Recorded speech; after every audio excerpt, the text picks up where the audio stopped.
All right. We're just waiting for Josh to jump on. We're going to do our weekly Transformations live podcast. Let me know when Josh is on. Can everybody hear me out there? Anybody? Did Josh jump on yet?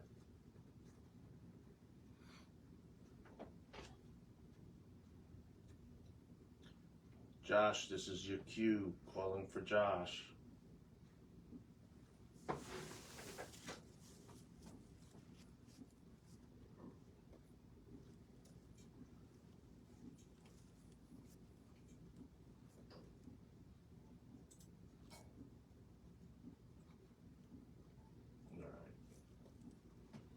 right.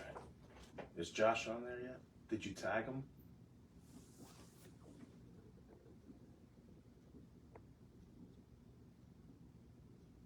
Just write his name, Macho. Just give us a few minutes. We always have these technical difficulties. Can Josh hear me?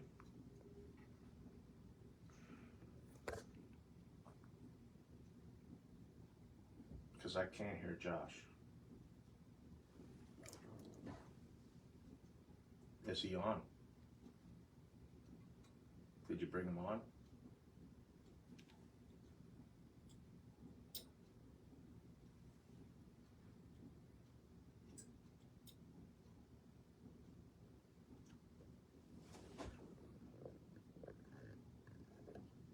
I still don't see him on there.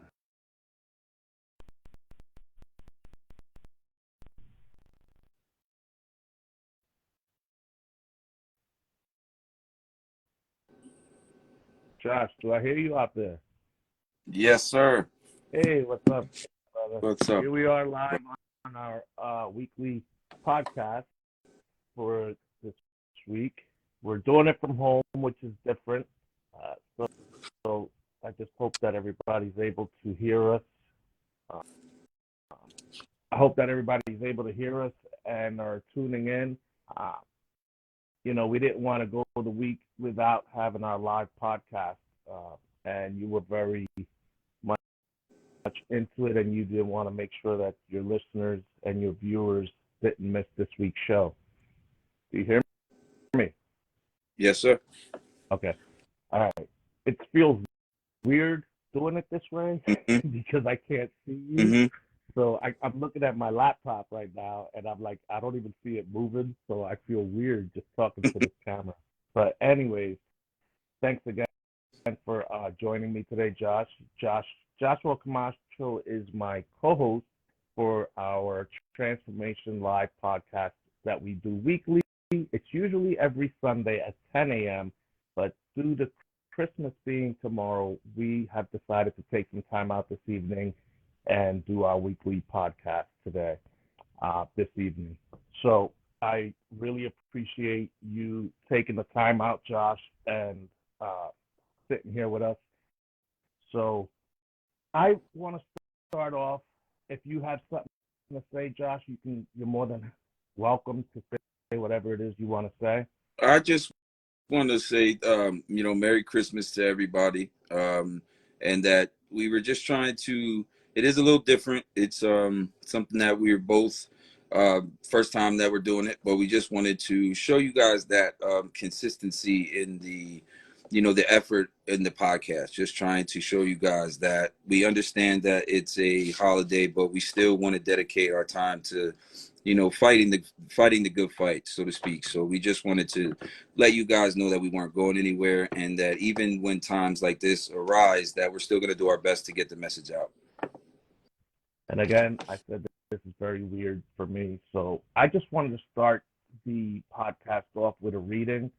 I normally thank the Brooks Rice Center for allowing us to record there, but we're not at the Brooks Rice Center, so I got to thank my wife for allowing me to utilize our living room area in front of my Christmas tree here. So I have everybody hidden in their rooms so they're not able to talk. But, we got to do what we got to do, right? We got to continue on with this journey that we have here and continue to try and encourage they're still sick and suffering out there. I mean, this weather has been terrible. I can't even imagine the people that are struggling through the holidays right now. And I wanted to start off with a reading. It's out of the Happiness One Day at a Time book, and it's for December 24th, which is today's date. And it says, "Coming to the rescue. I believe that in each family there is a solitary soul who wants to celebrate the holiday season alone. He or she is unable to admit that the holiday season is a difficult time, but silence can be eloquent. Eloquent. Of course, we should not pass judgment, but we can take the time to tell the person that we love them and they are welcome in our home during the holiday season and all year long. The solitary soul may choose to refuse to join in the celebrations, but he or she will be touched by our good intentions and our loving wishes."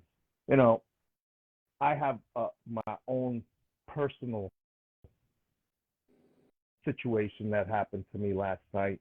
Well, it didn't happen to me, happened to a loved one. And it could have turned real tragic. But again, that's because people don't reach out and ask for help.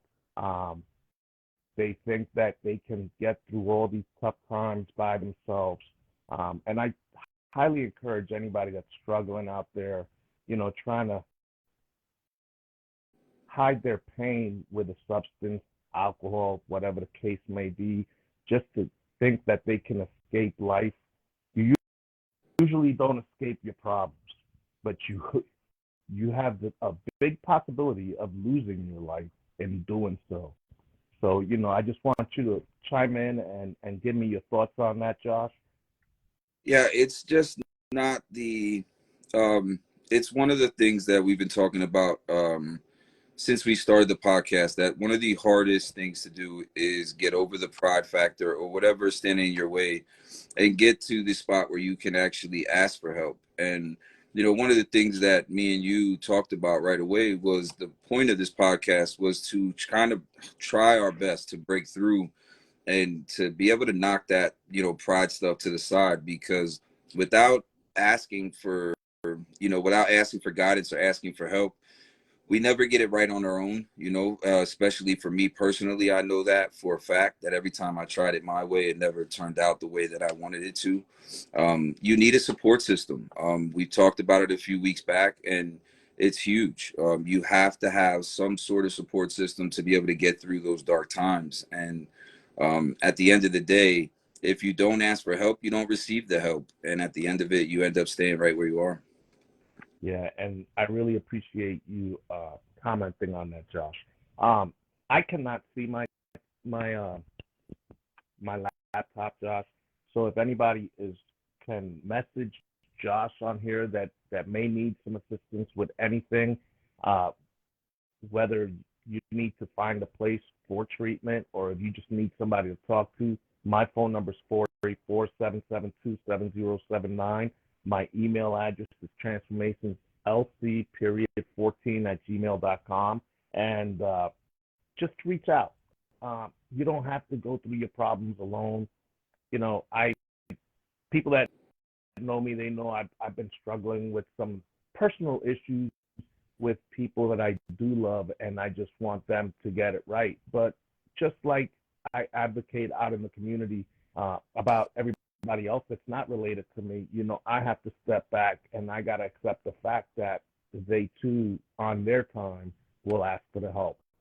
And it's the toughest thing to do. It's just not an easy task, especially when you know that they can get sober, they can get help. We got so many local community agencies out here that will help a person get started on their pathway to recovery.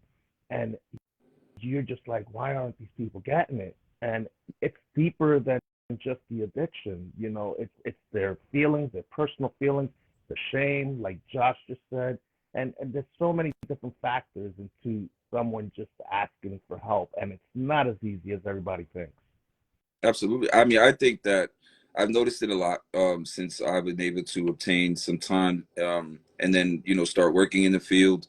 and, you know, being of service and being out in the community, it does get frustrating. It's not easy to see people that you love still struggling when, you know, there was a day when I never thought that I would be sitting here with the time that I have, with over a year of sobriety, and just my life having changed in such a great way. You want that for the people that you love, right? You know, you want to be able to show that there's a different life out here that you can live, and it's frustrating. It definitely is. You're not the only one. I know I'm not the only one that goes through that. Like you said, though, we have to allow them to want to come to us on their time. I can just encourage that if anybody is watching, happy holidays, Merry Christmas, Yvonne. I seen that you commented it. Lee, somebody else did comment. Unfortunately, I'm not great with the Spanish, but Lee will definitely get back to you guys. But I will reach out to you once I'm done. It's just that I cannot see anything on my laptop, which is across the room. Limited space here in my living room. I got a Christmas tree in my way, covered up my outlets. but if you, So it's like really hard for me. But and then adapting. It's just like recovery, adapting to your surroundings, right? Okay. We want to do this, we want to make it happen, but we got to do it anyway, and the show must go on. So we're just adapting. I'm learning to just talk to my phone like it's a person. It's Yep. weird, Yep. and Josh is not sitting next to me. That makes it even weirder. But if anybody wants to comment on the live for either me or Lee to reach out after the podcast, or feel free to ask us any questions while we're live tonight, with the setup that, you know, we have going on tonight, I would definitely encourage that to get a little bit more interactive, because when we're doing the podcast at the Berks Rise Center, we still haven't figured out the best way to be able to communicate with you guys as the show is going on. But now tonight, I do have the phone right in front of me, and I'm able to see the comments as they come in. So I would definitely recommend, if you have any questions, you know, just ask, fire away.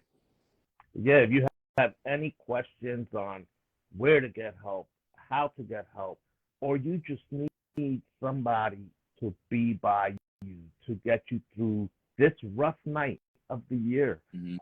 Christmas Eve, it's usually Thanksgiving Eve, Christmas Eve, and New Year's Eve is the toughest night for us that struggle with a substance use disorder.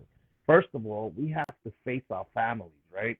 A lot of us have issues with our families, and the reason we were not blaming everything on the family, but there's family dynamics that went bad somewhere along the line, traumatic events that happened to us as children, and then we hold all that inside without talking to somebody and taking care of ourselves. And then we get older, and I talked about this a couple of weeks ago about the little boy and little girl inside of our physical grown bodies. We stopped nurturing that baby in us, and we just kept growing, and we found something else to cover the void with, and that's usually a substance, uh, alcohol, sex, gambling, whatever the case may be. But I just want you to know, and I can't stress it enough, that myself, Josh, there's other community leaders out here in the community that are willing to hear you out. Josh, I heard Josh say that Yvonne Stroman is on watching Yes. us. Hello, Yvonne. Merry Christmas.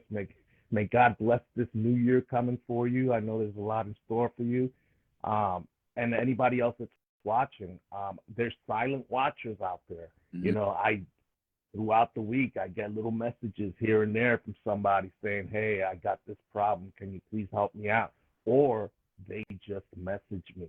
You know, it's just crazy the amount of responses that we're getting just through regular people out there that are struggling and are scared or shy or full of shame not to reach out for help. But I'm just glad that I'm able to be used as your vessel to at least get you started, plant that seed, and let you know that there is hope. You don't have to struggle alone, because there's a whole community out here ready to help you out. Yeah, we have.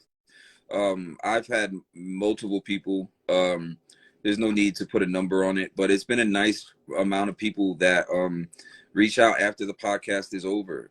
They go, either they watch it live or they rewatch it, and then they, you know, just reach out through inbox And it's perfectly fine. It doesn't have to be something that you plaster all over the community of Facebook or something like that. But as long as you're asking for the help, I encourage to make sure that you ask those questions, whether it be publicly or privately. Either way, we are my story and Lee's story. We're very open with our stories and our struggles with this disease, because we want to make you guys who aren't feel more comfortable in being so.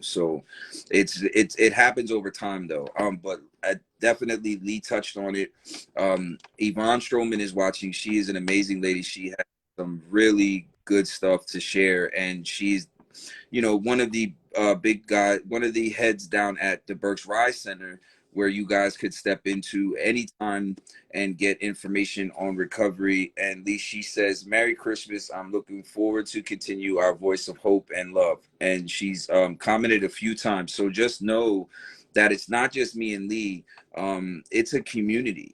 This is a really big issue in our community with drug addiction, and this disease has taken and affected many people, and me and Lee are kind of making it our jobs to make it very public and be on the front lines. But there's so many people behind us that will give you all of the information that you need. So just know, at the end of the day, during these hard times of the holidays, you're not alone. You are not alone. Yeah. And I've been having some conversations here in the last couple weeks about harm reduction, right? Not that I want you to keep using, but I do want you to use safely. If you are using and you're not ready to use, just contact us and let us help you, because people are currently dying out there just because of fentanyl being in their drugs, sharing needles with other people, and they're dirty needles. So, I Is want to educate myself more just so we're able to help you more, meet you where you're at. I want to be able to be that voice for you, the voice you're hiding from everybody. I want to be able to empower you to continue moving forward.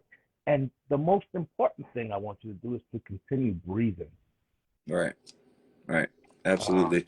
Just take one quick second. A little different this week. So I want to take the opportunity to thank Jennifer for her comment. Yvonne is an amazing person. Thank you, Rayana, for tuning in. We just want to, like Lee said, we just want to continue to allow our community and anybody that'll take the time to listen the opportunity to understand that you can fight for your life back. You can get your life back. And no matter how dark it is, it can turn around. I mean, we don't have enough time here tonight for me to give you all of the stuff that I've been through, but I can share this, that during the holidays were the absolute worst times for me because of family issues regarding, the lack of, and I just, when these holidays came around, I only look forward to one thing, and that was drinking and drugging. But I just got to say that this year, it feels amazing to be in the seat that I sit in this evening, knowing that the amazing things that we were able to do. Lee, you can talk a little bit about that if you would want to, but the things that we were able to do, and the situation I was able to be a part of this morning, and throughout the week, me and Lee have been doing some pretty amazing things throughout the week. It just really feels good to know that I chose to live, and that's what we want you all to do as well, is choose to live, because there is no better time. I will not stop saying this. There's no better time to get sober than today, because it is just not the same out there, and we don't want to continue to receive these phone calls of people that we love and care about, passing away. right, right. Thanks, Josh. So I'm one of those people that I like to do things for people, but I don't really like to talk about it.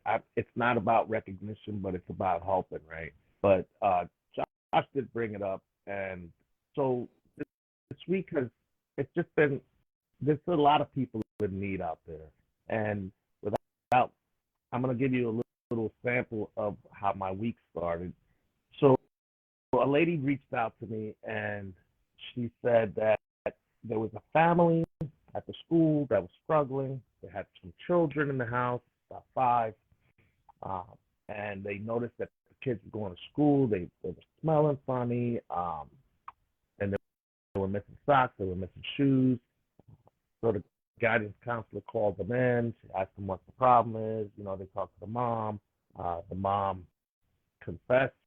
She said, she's living in a place that they don't have no furniture. They don't have anything. And the reason that the kids stink or smell bad was because they didn't have a washer and dryer to wash their clothes. So the council had bought them socks, and then she was like, man, I got this perfect socks, but they ain't wearing them now. Well, here, the clothes got dirty, and they didn't have a washer and dryer. So I quickly went through my contacts. 5 minutes after the lady gave me a call, I went through my contacts, and I happened to know somebody that has laundromats, and I texted him, and he gave me a call right away, and I said, listen, let me tell you a little story. So I told him the story. He said, Lee, if it touched your heart, it's touching my heart, and I will give you the washer and dryer. So on that very snowy, rainy, icy morning, Josh and I delivered that washer and dryer to that family. So thank you very much, Steve, for the donation that you made for that family. Thank you, Steve. The daughter's smile on her face was priceless. The smile on the mother's face was priceless. So then there's another family that this morning we had the honor to deliver 9 brand new bicycles, 9 brand new helmets, and 9 presents that were, and correct me if I'm wrong, Josh, but I believe that the ministries is CCOP. Yep. With James Civil. Mm-hmm. And they donated toys so we can give that family and a little background on the family without saying too much, but there was a homicide, suicide due to substance abuse that led to that homicide, suicide, and the kids witnessed that whole traumatic or tragedy that happened right in front of them, which a kid should not even witness. And that story touched my heart because they lived literally a block away from me when the incident happened, and I could totally relate to the children, how they felt. The incident happened in front of them, and for the rest of their lives, they have to carry that. And the reason I adopted them last year when I used to ride with the Latin American Motorcycle Association, we did a benefit ride for them and raised money. And I adopted them right away because, people say, oh, but they got a GoFundMe page when it happened. But that's going to be put aside, right? And the years are going to continue to happen. They're going to continue to go by. Right. And them kids are still going to carry all that traumatic events that happened in front of them that night. So I've adopted the family, and I included other organizations such as Dr. Ramona Roberts from the Karen Outpatient Treatment Services over on Park Road. She was part of one of the people that helped organize the benefit for the kids and the family. It was Latin American Motorcycle Association, Transformations, and CCOP, which is James Civil. And, all that being said, it's not to be for recognition, but it's just showing you guys out there that I once was lost out there utilizing substances, drinking away my days and nights, and it was just living in self-pity for years because of things that I either went through, I caused hurt, I robbed people, but today I was able to be of service and give love to people that I don't even know. They're just people that you just learn to be of service and share the love because I'm just happy to be alive today.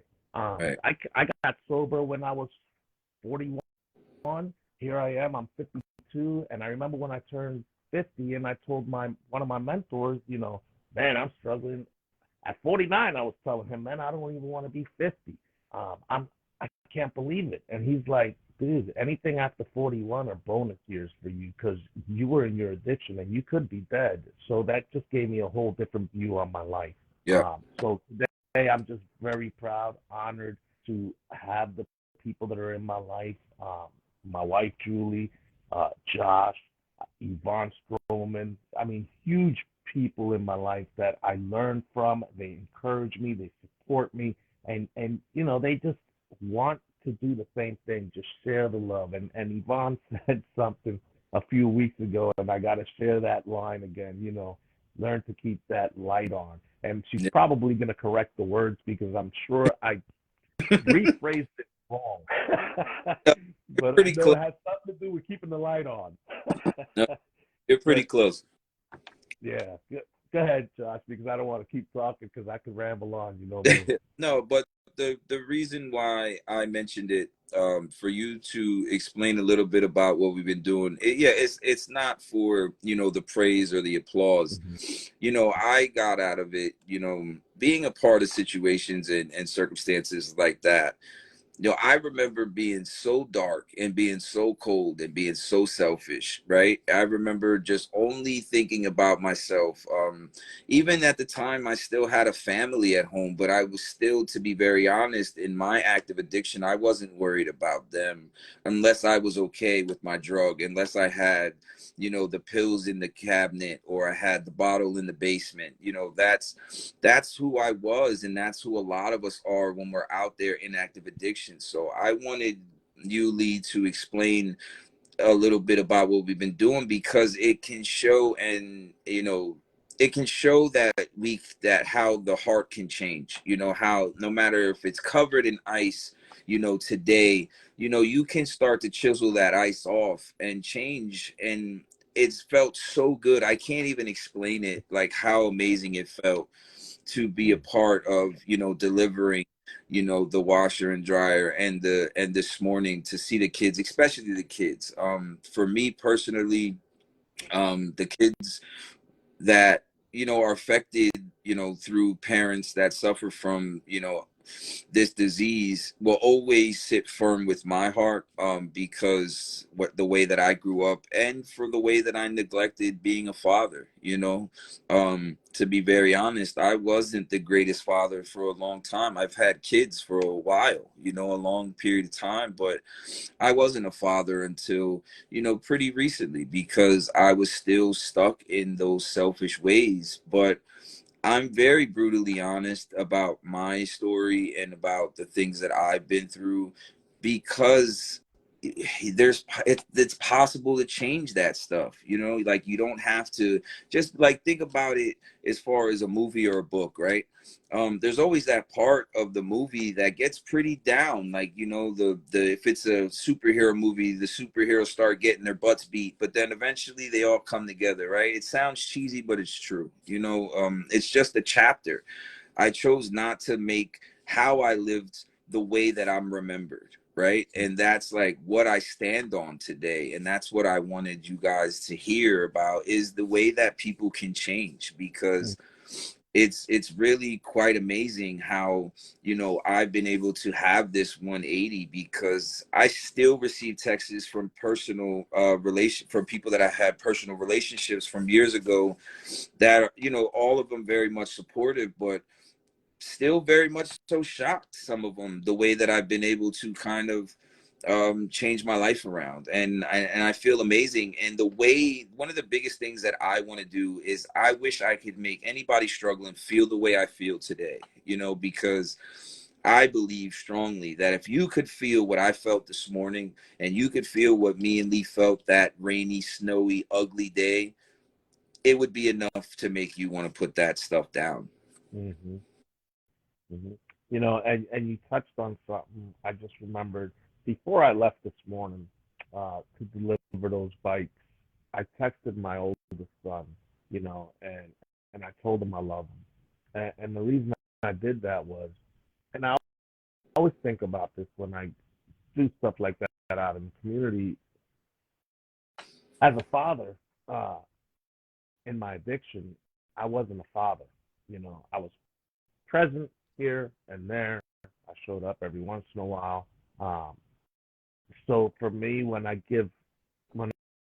when I'm able to make somebody else's life and or children's lives a little brighter, it makes me very happy inside. Um, but at the same time, it also makes me think of how I robbed my children of their childhood. And Right. so I do this. When I do this, I always think of this, and I send my son a text, and I'm like, I love you. My son lives out of state. He lives in North Carolina, and I sent him pictures of everything, and he's like, wow, Dad, I'm so proud of you. And at the same time, I'm thinking, I'm sending it to him, just letting him know that I love him, and in my own way, just trying to, say, I'm trying to make it better. And today, my kids are proud of me. They see where I've come from, and where I'm at today, and what I'm doing, and they're beyond proud of me. They tell me all the time. Yeah. So I just wanted to share that. Yeah, it's just I feel the same exact way. I look at my younger kids, and I've had this conversation with my wife Tina many times, that I'm excited at the thought of the fact that Kian, who's our 4-month-old son, has the possibility, because I can never guarantee anything, nobody can in life, but Kian has the possibility of never knowing that guy that I used to be, Right. right? And that Nia and Aiden are also blessed enough to be young enough to where they'll never know that guy. Mm, But then there's two sides to every coin. mm, My daughter Maya, Lewis, that are very much so older, they remember. yeah. My daughter Maya used to call my drunk nights dizzy nights. She Mm, used to be, I remember when Dad was dizzy, and so I still have been working on the fact of forgiving myself for that stuff, and it leads into a good point of how, no matter how much time that you have, and I thank you, Lee, for one of the things that I admire so much about you, Lee, is a lot of things, but one of them is the ability to still admit that even though you have all of this time, right, that you're still working on yourself constantly. Because if anybody has ever heard me talk about this disease, they know that I always talk about the work. Because me personally, I know how hard it was to put in the work. Like, I have a lot more that I want to accomplish. I am just getting started, and at the end of the day, though, I'm very much so blessed for the accomplishments that I have to this day, but I have so much more work to do. And I really admire the fact that you have, a substantial amount of time clean, but still allow people to know that it doesn't necessarily just become a cakewalk once reach those numbers. You still have to put in the work. And that's why I love the conversation so much that we had with Yvonne too, because she said a lot of great things along the same lines. But it leads to my point of not being so hard on ourselves. mm, And this is for a person that has 10 years, 20 years, or 10 days, 5 days. We have to learn to be easy on ourselves.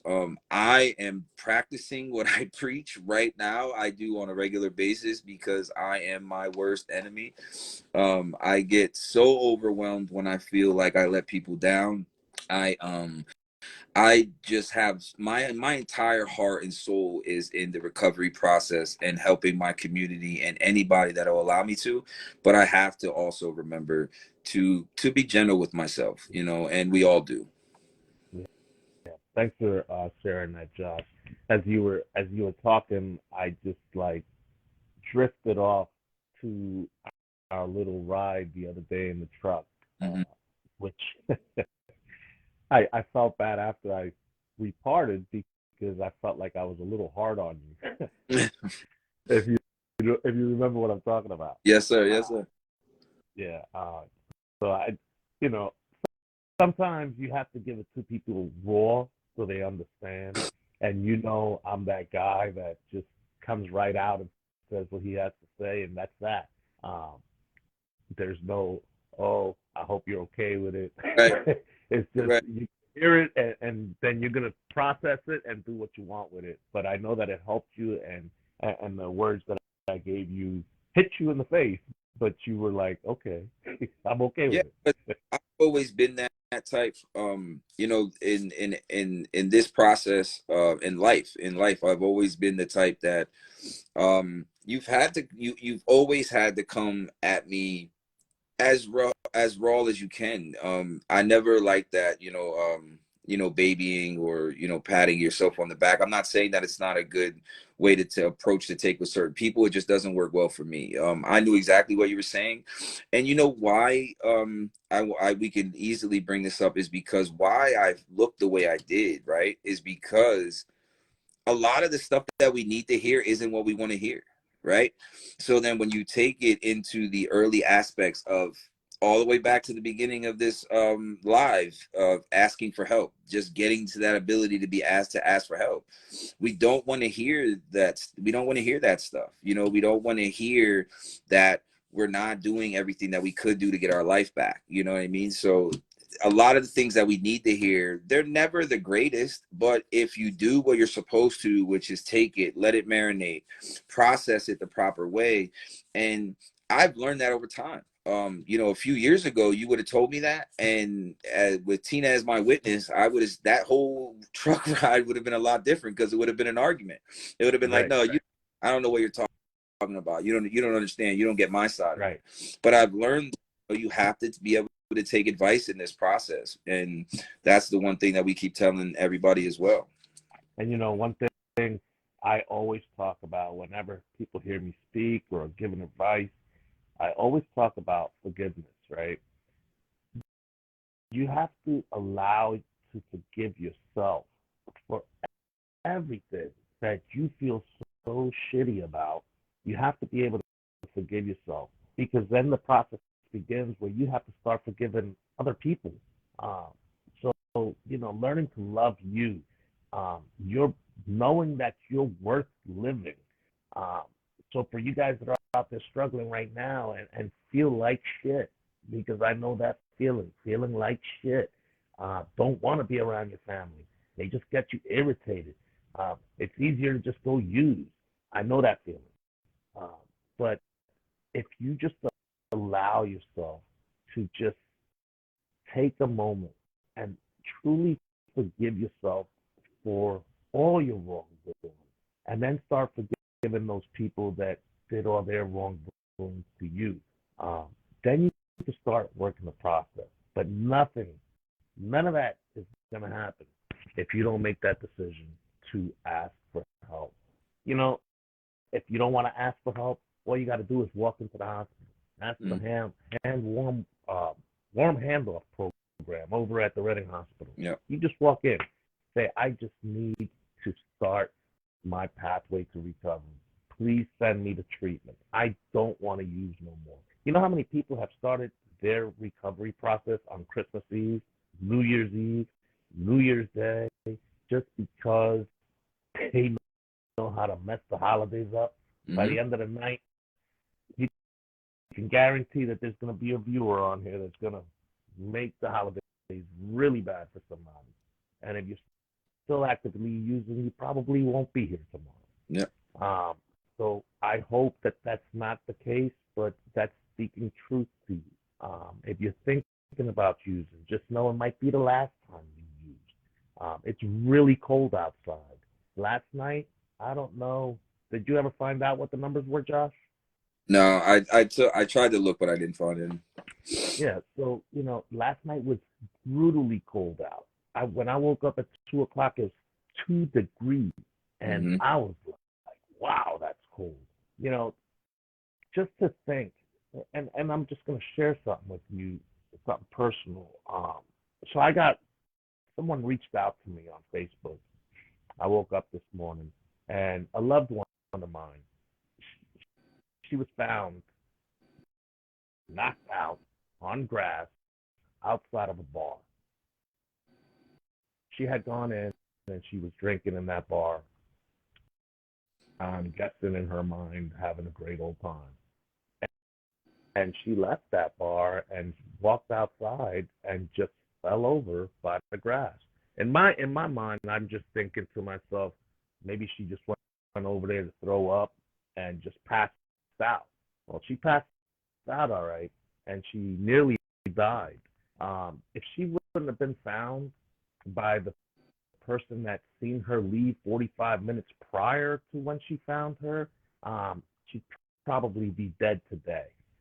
And that's what I keep thinking about is like, man, if she only knew how close to death she was.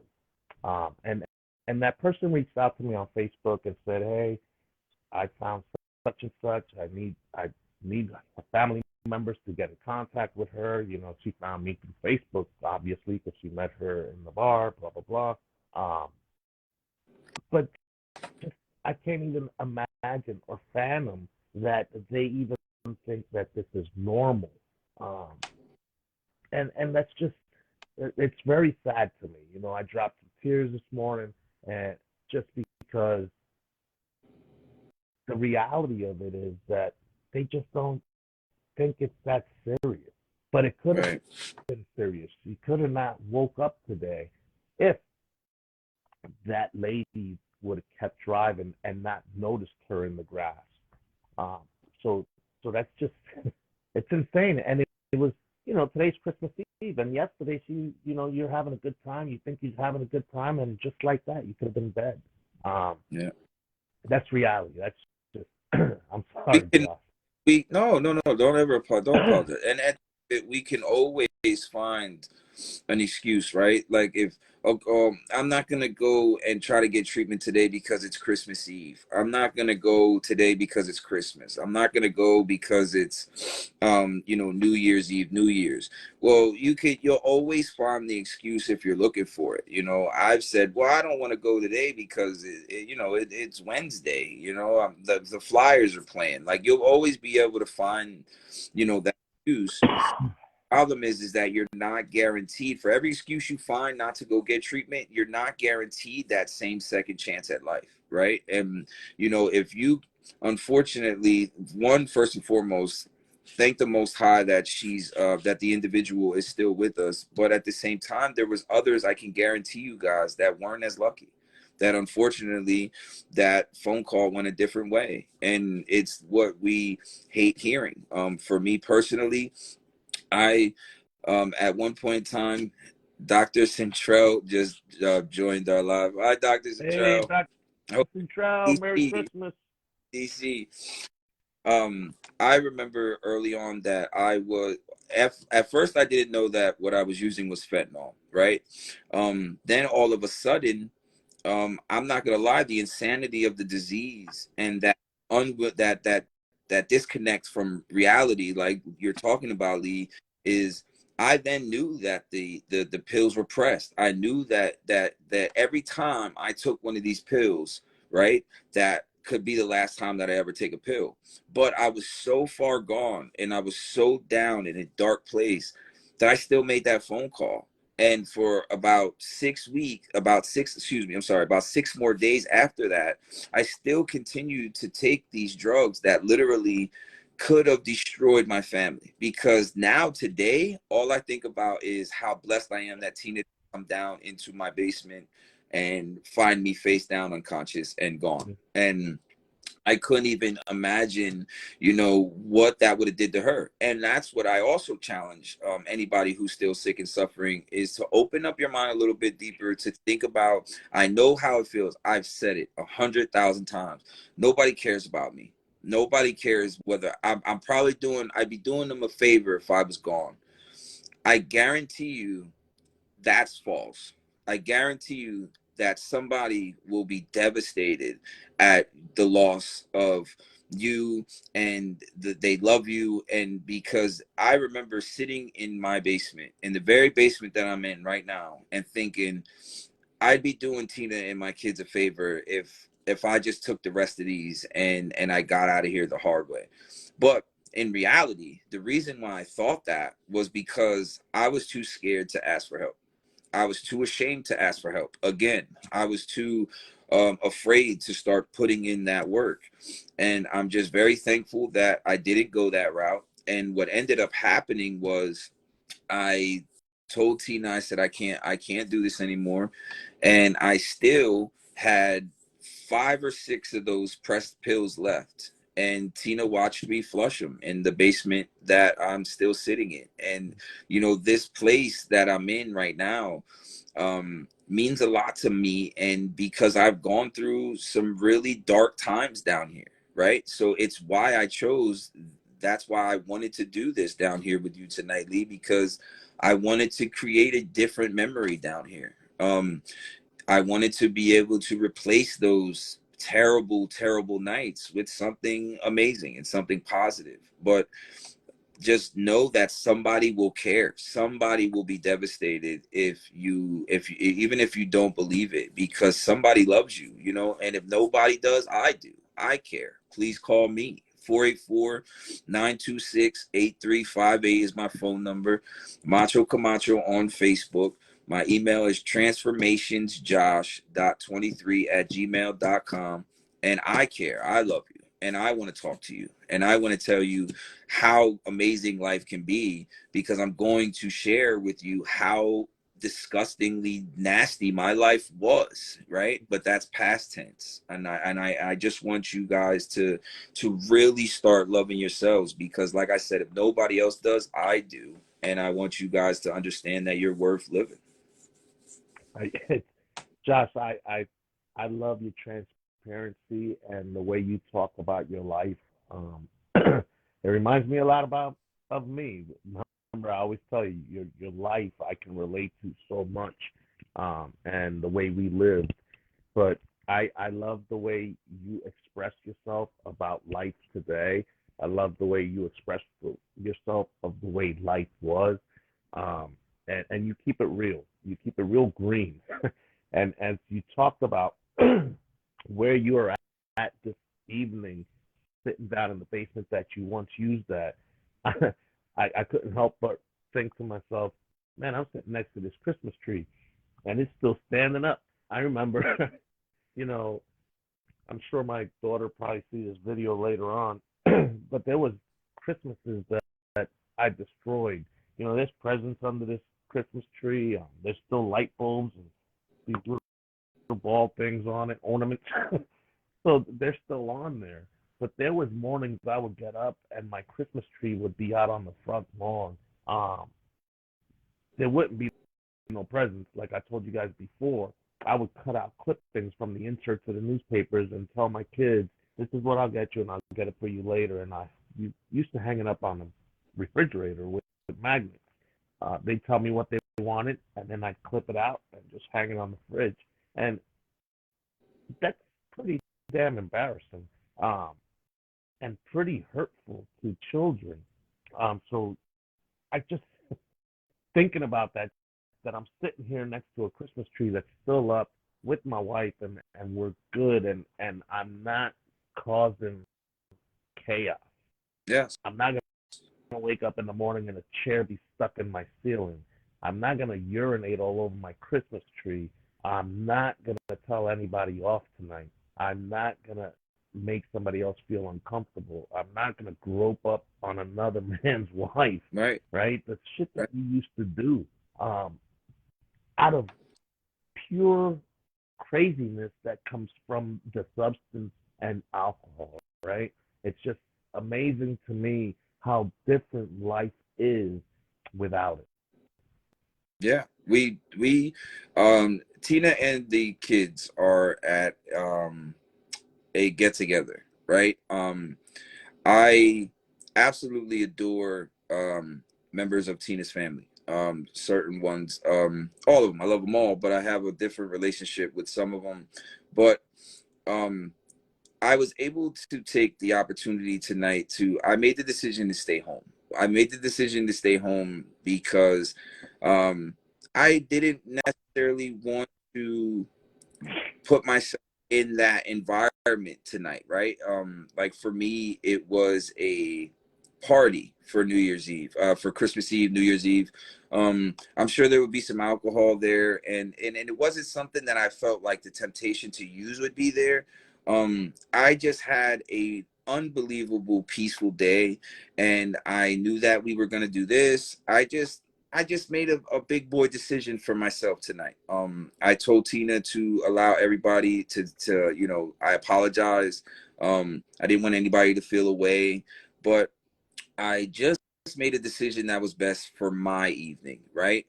For Christmas Day tomorrow, it's all about them. I'm all theirs, but it's just like I just made a decision, and sometimes we have to, because we have to be selfish sometimes, as crazy as it sounds, because when we're in our active addiction, we are nothing but selfish, and we only care about what we want and how we're going to get it. But tonight's selfish was a little bit different. It was for the just peace of mind for myself, because this is the very first Christmas holiday where I am completely sober, and just completely at peace with where I am in life. And I just wanted to hold on to that, and I don't feel bad about it. I did apologize to my wife, but at the same time, I don't feel bad about it, because I just think I made the right decision, right? So a little bit like with what you were talking about is how our past, experiences during these holidays can really come back, and it can blow your mind on the, when you think about how much life has changed, man. Like, I'm just extremely happy and blessed tonight. Yeah. Josh, you can still see me because I see that my light went out on my phone. I just want to make sure I'm still on here. I am so glad that you said something, because I was gonna say that you're scared me, but no, you're frozen. I think you froze on mine. Yeah, for some reason my light went out, but can you hear me? Yes, I can hear you. Okay. Yeah, I don't care. I don't really care what I look like. I just want people to be able to hear the message. Um, No, yeah. so pretty much, what you're talking about, right? Um,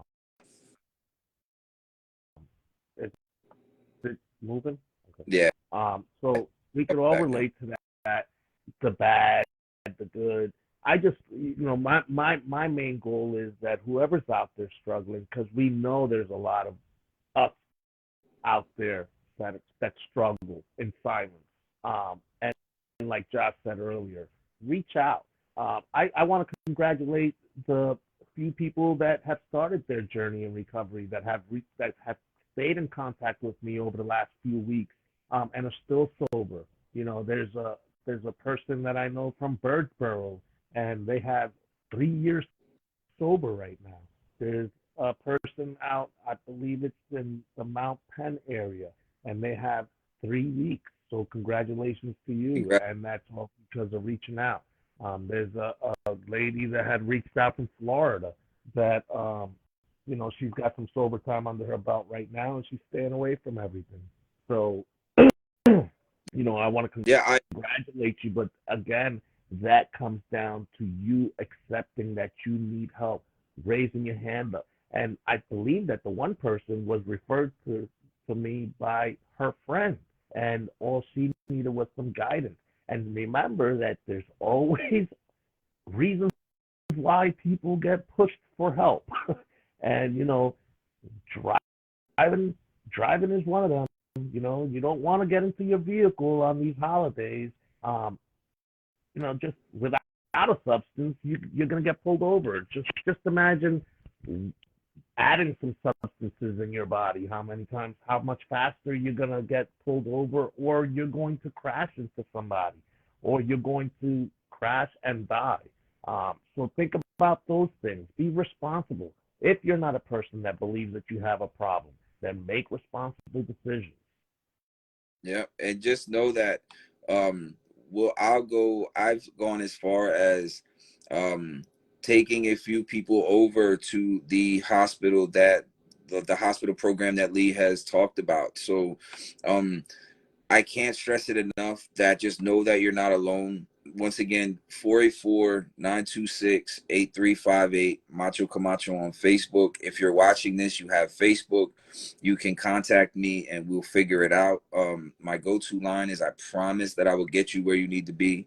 Now, unfortunately, I can't put the work in for you, but neither can Lee, neither could Yvonne, neither could Dr. Centrell, Dr. Ramona. Like, none of us can put the work in for you, but at the end of the day, we can give you every bit of information that you need to start putting in the work yourself. And we Right. will be that backbone that you need, that support system. If, like, I remember being early on, what is a support system? How would I start a support system? I don't trust anybody. I don't want to tell nobody nothing. Well, the reason why I'm so real about my story and how I just keep it all the way on the table, because I remember too, not to get off topic quick, but I remember early on I tried to do sobriety videos where I would tell my story just to those who would listen. And I had individuals, it was only a few, but I had individuals saying, you know, Macho, I respect what you're doing, but I don't know if I would have said that. You know, I don't know if I would put there, but you know, I kind of let that get in my head for a little bit, and I backed up. And you guess what I did? And I'm not afraid, and I'm not ashamed to say it, because it was my mistake. Once I stopped doing those videos, and stopped being so transparent, I relapsed not very long after that, because I allowed that piece of negative advice to be all I needed to say, nah, you know what, you're right. Let me shut this down. And at the end of the day, for me, it didn't work out well. Like I said, I relapsed not too long after that. Just know that will help you build the starting point as far as a support system. We will have a few people behind you that'll stand there, and if you fall, we'll pick you back up. We'll hopefully be able to talk to you before you fall, and you're not alone. We can get this done, and we can rebuild our community. And what me, Lee, and the rest of us that are, like Yvonne calls us, foot soldiers, what we're out here doing is we're starting in the trenches. We're starting right where it needs to be started at. We don't try to talk to anybody that has, you know, the big house on the hill. You know, we're right down on them corners. And because I come from them corners, and I know how many people are struggling on them corners. Right. And also, I wanted to say that there's some of you guys that are struggling out there and can't get sober in the environment that you live in. So we can also help guide you in the right direction to find transitional living, which means you will be living in a sober environment. It'll be a program, but a program is what you need right now currently if you're out there struggling. You know, it's a place you're going to go get treatment, then you're going to go live in a sober environment. You're going to follow rules and regulations. You're going to get basic life skills. You're going to meet with your case manager. You're going to learn how to build a support system. You're going to get a job. You're going to stay working, and you're going to become you're going to find yourself a better quality of life for yourself.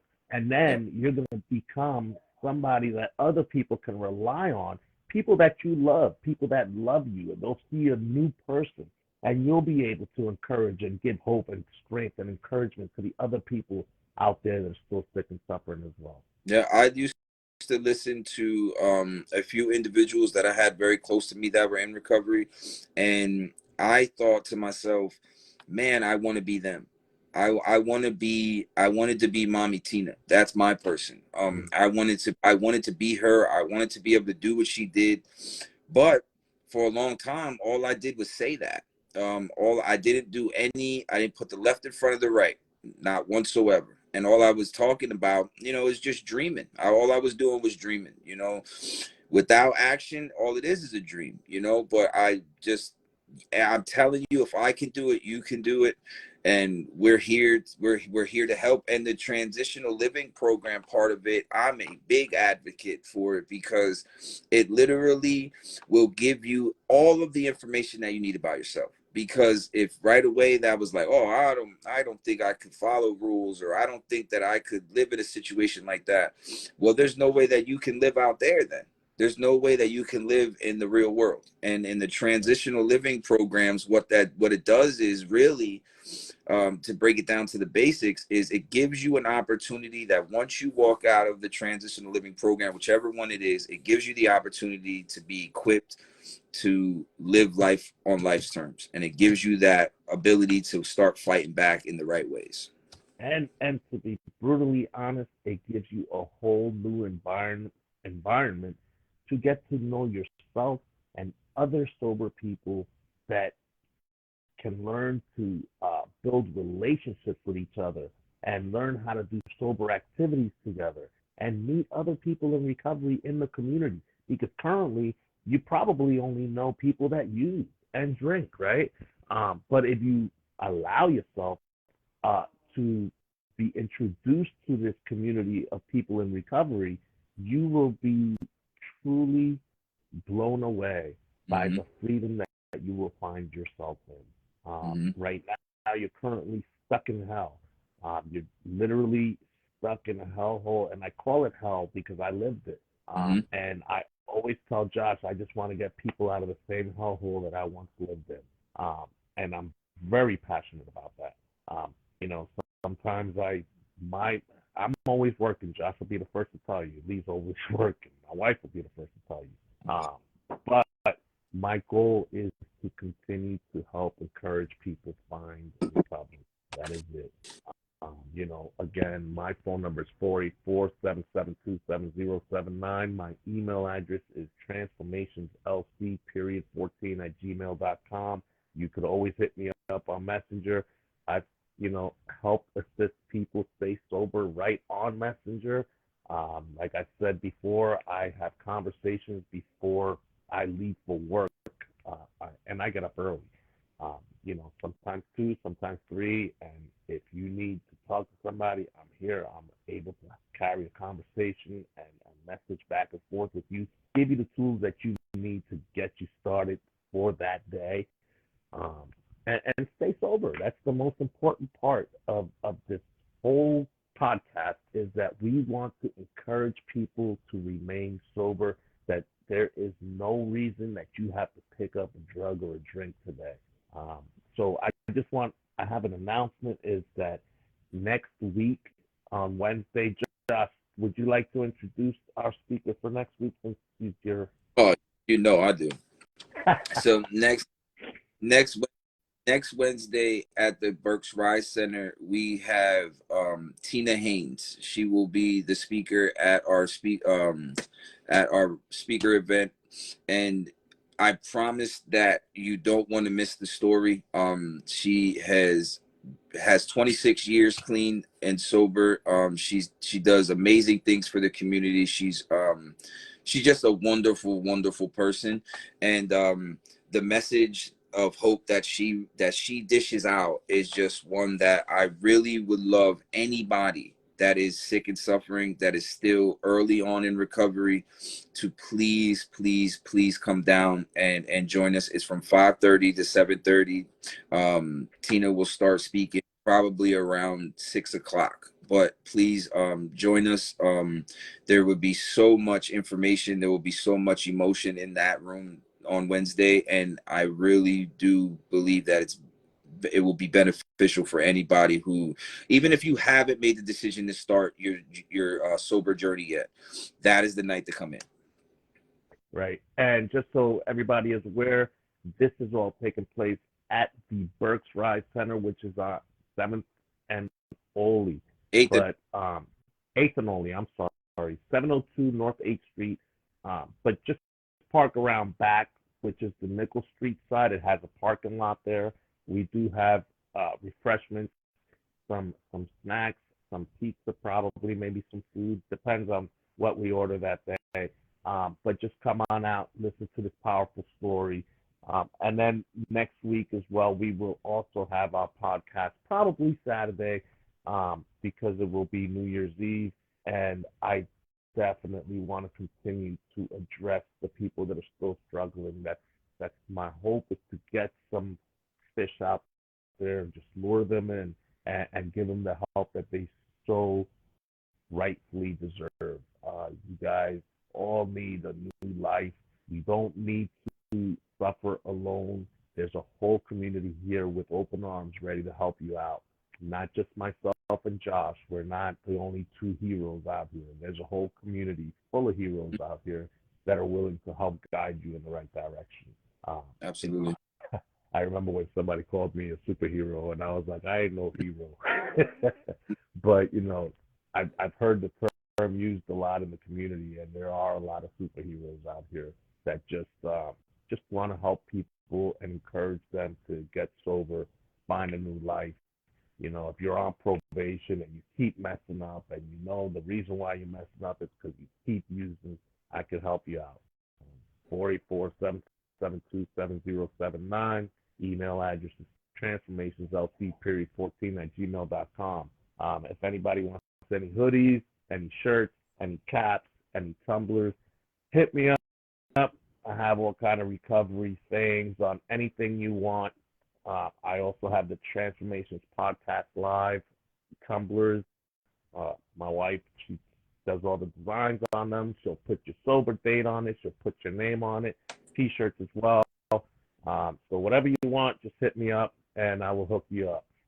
The prices, I'll let you know over Messenger because I really don't remember them. But you know, if you have anything else closing out here, Josh, because I believe my light went out because my phone's gonna die. Yeah, I just want to start by thanking everybody who, you know, Yvonne, Dr. Centrell, Paul, I seen just came in. Anybody who took the time to tune in, I believe Robert was on. Just anybody who took the time to watch the live, we truly appreciate you. And to be honest, without you guys, you know, sharing the live and talking about the podcast and all of the stuff that me and Lee and the rest of the people in the community fighting this fight do, without you guys spreading that around, you know, we're kind of just talking to ourselves. So without you guys, all of this stuff is impossible. So we thank you so much for the support.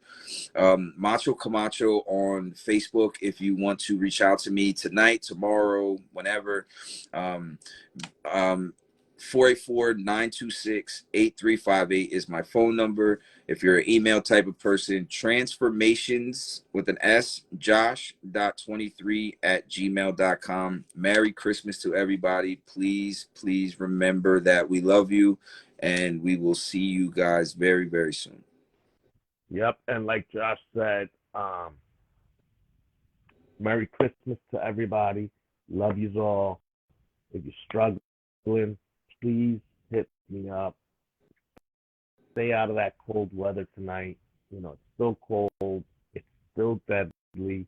If you pass that out there because you're using, you might not wake up tomorrow.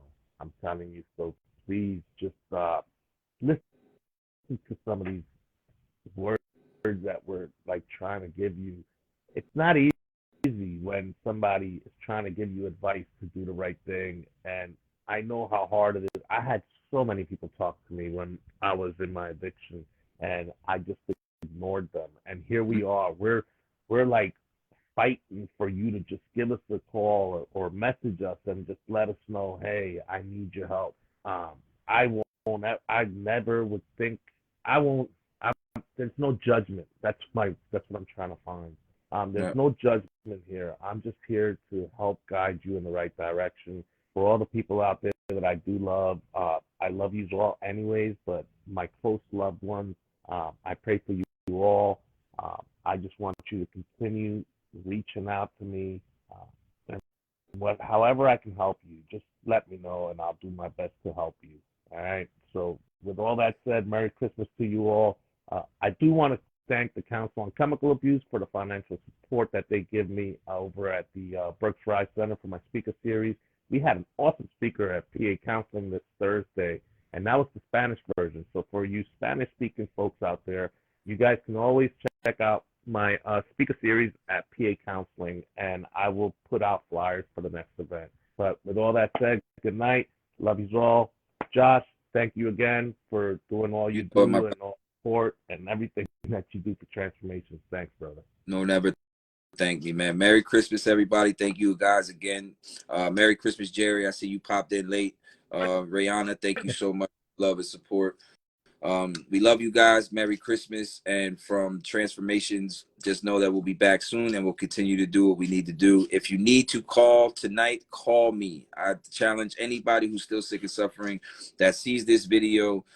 Instead of using tonight, dial my number, 484-926-8358.